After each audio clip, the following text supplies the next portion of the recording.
Hello, this will be our first video for Chapter 10.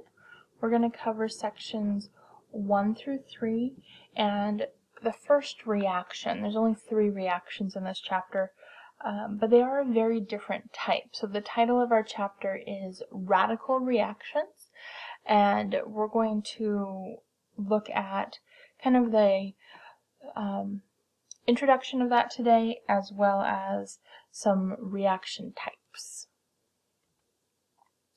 So we're going to start by looking at the basics.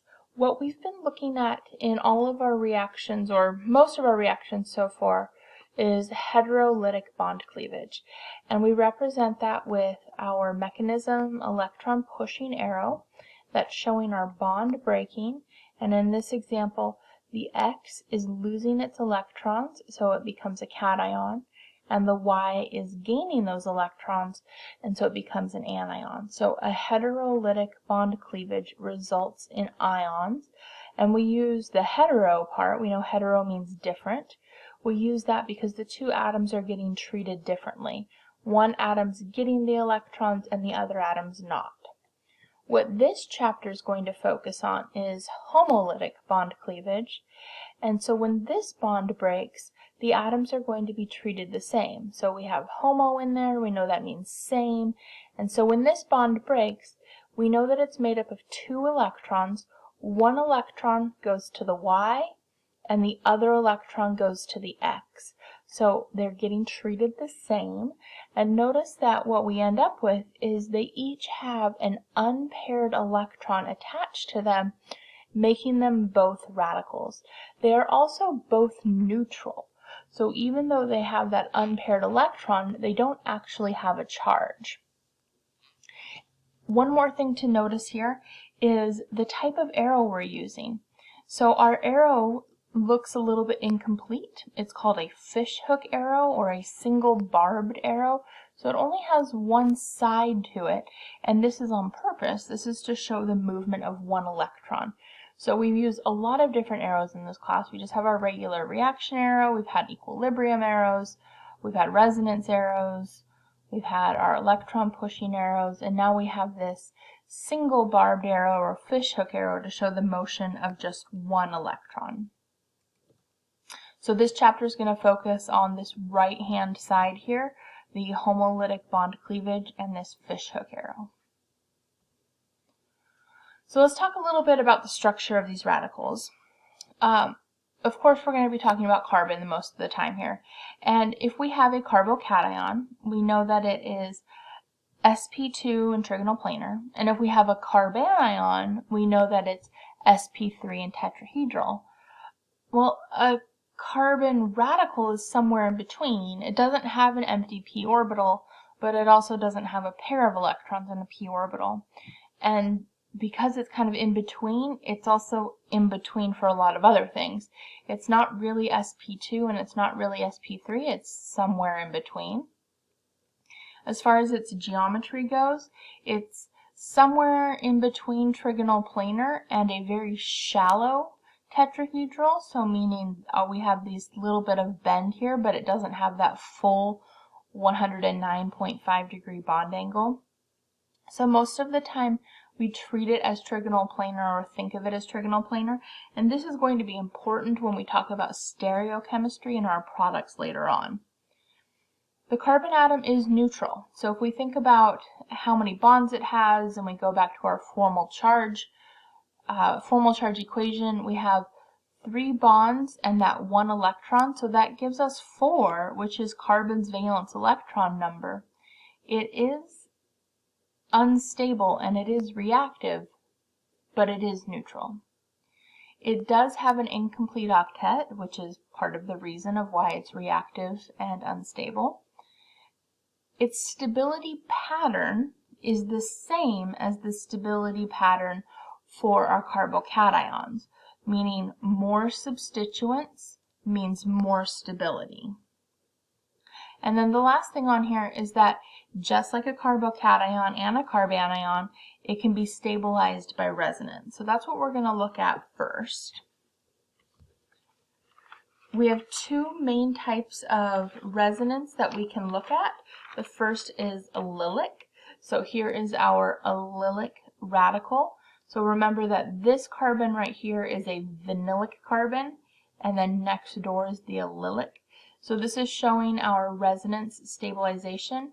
We're taking that radical and putting it right here, and then our pi bond is breaking in half.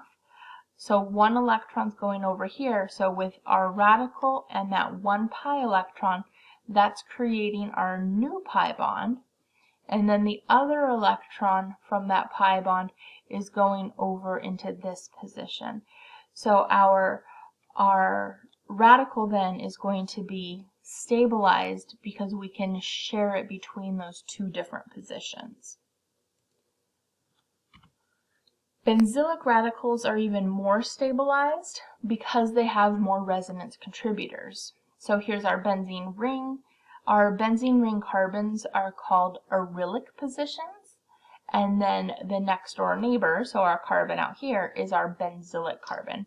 And we're following the same pattern we saw with the allylic, we're just doing it multiple times in a row. So we're taking that radical and one of those pi electrons to create a new pi bond out here, and then that second pi electron is creating a radical at this position. So there's our new pi bond, and there's our radical, and then the rest of the carbons and pi bonds weren't affected. They weren't involved in that reaction at all. And so we continue that chain reaction. We make our new pi bond, and we move our radical to a carbon down the way. So here's our new radical position, and then we use that radical and one of those pi electrons to make a new pi bond in this position, and that other pi electron gives us a radical over here. So new pi bond, new radical position, and then we move our radical and one pi electron to make our new pi bond, and then our radical ends up back in that benzylic position. So notice also that our radical is skipping every other carbon, and we end up with 1, 2, 3, 4, 5 resonance contributors. Our starting and ending points look very similar, but they are different because the double bonds are in opposite positions. So very stable because it has 5 resonance contributors. So what we're going to look at next are mechanism patterns. Back in chapter 6, we looked at the mechanism patterns for the heterolytic bond cleavage, and some of these are going to seem similar, but there's also some that are not seen in this section. And what I mean by that is one of the ones that we've used often is carbocation rearrangements. Radicals do not rearrange, so that is one thing that's nice about them, is that we don't have to look for rearrangements. So we won't see that type of pattern on this slide. So we have 6 of them. The first 4 are shown here, and then 5 and 6 are on our next slide. So the first one is a homolytic cleavage. In order to do this reaction, we have to have light or heat to help us out. In order to give us the energy to break that bond, lots of energy is needed. Now what I'm going to point out with each of these reactions is the general pattern. So when we do this reaction, we aren't starting off with any radicals, but our bond is breaking, and as a result, we're going to create 2 radicals. So a sigma bond breaks, and we make 2 radicals. That's our pattern that we're going to see here. So we're going to break our sigma bond, and as a result, we're going to make our 2 radicals. In the addition to a pi bond, we're starting off with 1 radical and a pi bond. So pi bond and 1 radical, and we're ending up with an additional sigma bond, and we still have 1 radical. It's not in the same place, but that's okay. But we start and end with a radical.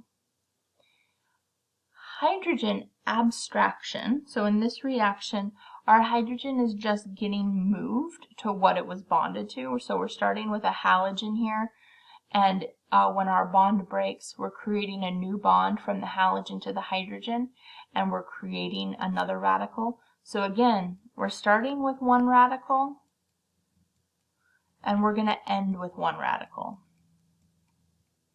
We are breaking one sigma bond and forming another sigma bond, but so altogether our bond numbers stay the same. They're just moving locations. Halogen abstraction is very similar to the last one, but instead of a hydrogen, we're using a halogen. So we're starting with an alkane here with a radical on it. So we're starting with one radical. And it breaks the bond here.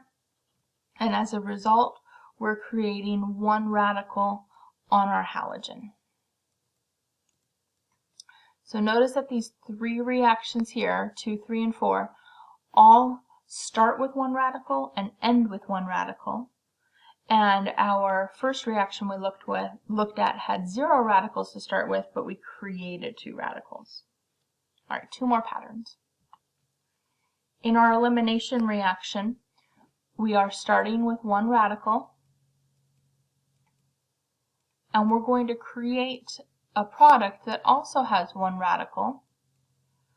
During this reaction, though, we're going to create a new pi bond. And in order to create that new pi bond, we have to break a sigma bond.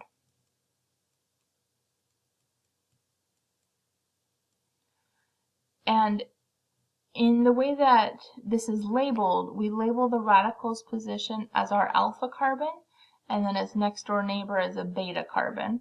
So we're forming a new double bond between the alpha and the beta, and a halogen is leaving from that beta carbon.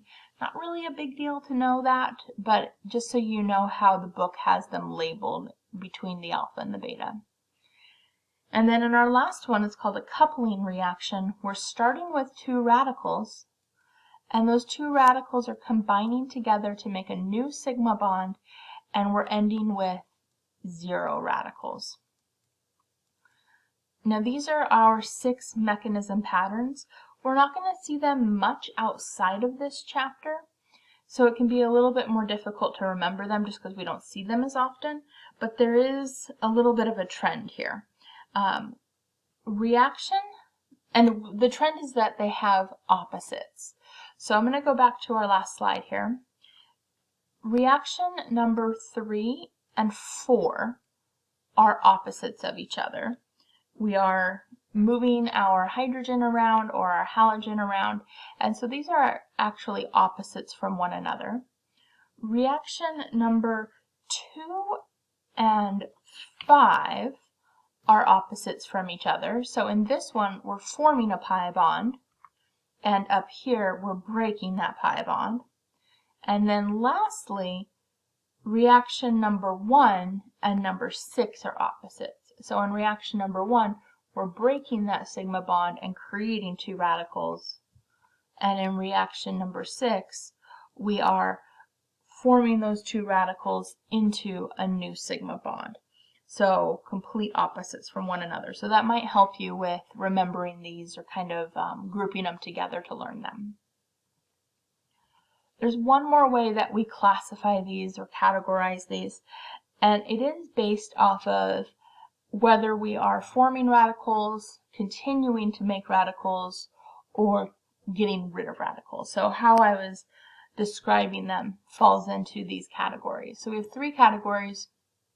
We have initiation, and the only reaction that falls into this is the homolytic cleavage. In an initiation reaction, we are starting with 0 radicals, but we're making radicals. So we are starting the radical process.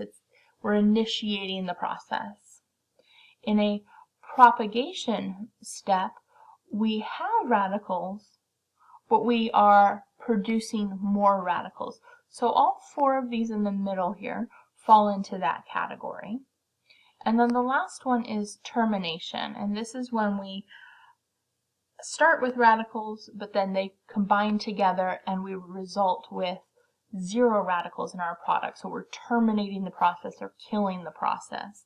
So we have a starting point, we have a continuation, and then we have an ending point.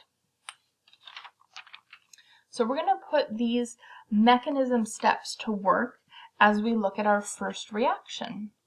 So in our first reaction in this chapter, and the only one we're going to look at in this video, this is a halogenation reaction. Now, just so you know, in this chapter, our book does not use the reaction numbers. So I'm going to have them numbered just so we can kind of keep track of them, but they aren't numbered in the textbook this time. So here's our reaction. We're going to start with an alkane. And so we're starting simple. We're just going to start with methane, and then we'll look at some larger ones in our next video. And we're going to react it with Cl2. Now I'm going to add a couple notes here, because in addition to Cl2, this could be Br2. And we do need something to help the process. So we have Planck's constant in frequency here to tell us that we can use light. And then I'm going to put or heat. So we're using halogenation with some light or heat help. And what we're doing is we're creating a haloalkane. So one of those hydrogens has been removed and replaced with our halogen. The mechanism has 3 parts to it, just like we saw on the last slide. So we're starting with that initiation step. And in the initiation step, we're going to do our homolytic cleavage mechanism pattern.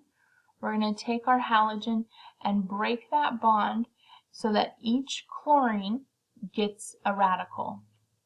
So we go from 0 radicals to 2 chlorine radicals.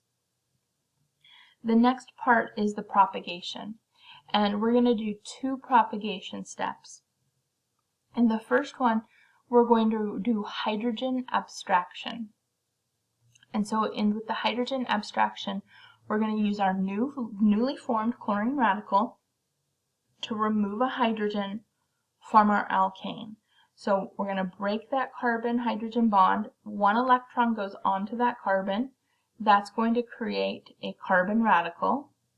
And then the other electron is going to combine with that chlorine radical to create a hydrogen-chlorine bond. In the second propagation step, we're going to do halogen abstraction. So our carbon radical here, we're going to use that radical electron, and we're going to break the bond between our 2 chlorines, and we're going to use 1 electron and that carbon radical electron to make a new carbon-chlorine bond, and then the other electron goes onto that chlorine to make a chlorine radical. Now this is a really important product right here, not because it's the product we care about, but because this chlorine can then go right back up here and react with another alkane to continue the process. So this is called a chain reaction because the product that we're producing in our last propagation step is a starting material for that first propagation step. So as this reaction continues, it's feeding itself. Now, this guy right here, this is our final product, but our mechanism is not done. And our mechanism isn't done because we do need to talk about the termination step. So we're going to have a couple more steps on the next slide, even though we've already created our product. When we do a termination step, there's multiple ways that this can be done. A termination is any time we take 2 radicals and combine them together and kill the radicals, or another way to say that would be we're making 0 radicals. So the examples from this reaction would be 2 chlorines combining together to make a Cl2, a carbon and chlorine radical combining together to make our chloromethane, or 2 carbon radicals combining together to make a larger alkane. Now, the first one's not a big deal. We already have Cl2 in our reaction, so this could get broken apart again by the light or the heat. The second one's not a big deal either, because this was our final product. This is what we're trying to make. Now, this is not the method we want to make it by, because we don't have any more radicals to continue that chain reaction. The last one, the product here would be considered a side reaction or an impurity. This is not what we're trying to make, and it would be something we'd have to remove from our final product solution. Chlorines are very reactive. We'll talk about the other halogens in the next chapter, but chlorines specifically are very reactive, and it can be very common to have polychlorination. So meaning we have our methane here, we have our chlorine, we have some light. If this is the product we're trying to make, our chloromethane, it's very common to have products where we've also added 2, 3, or 4 chlorines because of its reactivity.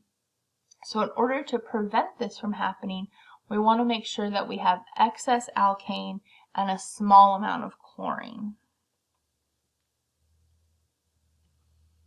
We're going to talk about 2 more things before we're done. The first category are radical initiators. So these are molecules that can fairly easily form radicals and can help start a radical reaction. So the first one is our halogen. We saw this in our last couple slides. We can break that chlorine-chlorine bond. And then the next 2 involve oxygen-oxygen single bonds. So alkyl peroxides, we can create that oxygen radical.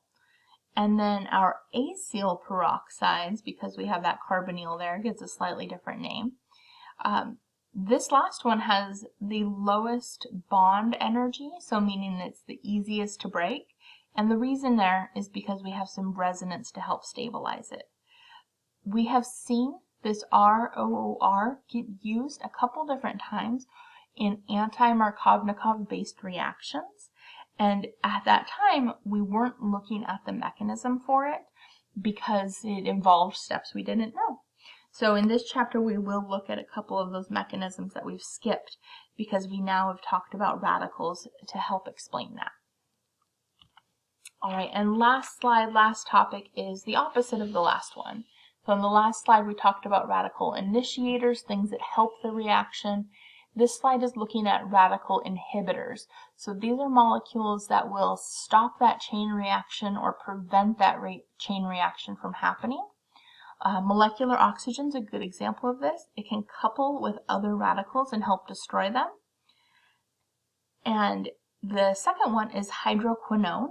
So hydroquinone can go through a hydrogen abstraction, so creating this oxygen radical here. This oxygen radical is highly resonance stabilized because it's in a benzylic position. And it can go through one more hydrogen abstraction so that it has that second radical. And as a result, it can actually go through a resonance stabilization to form a non-radical resonance contributor. So both of these can be used to either stop a reaction or slow a reaction down or even just prevent it from happening. Radical inhibitors are involved in some of our biomolecular reactions as well too. All right, that is it for our first that is it for our first video. Thank you for watching.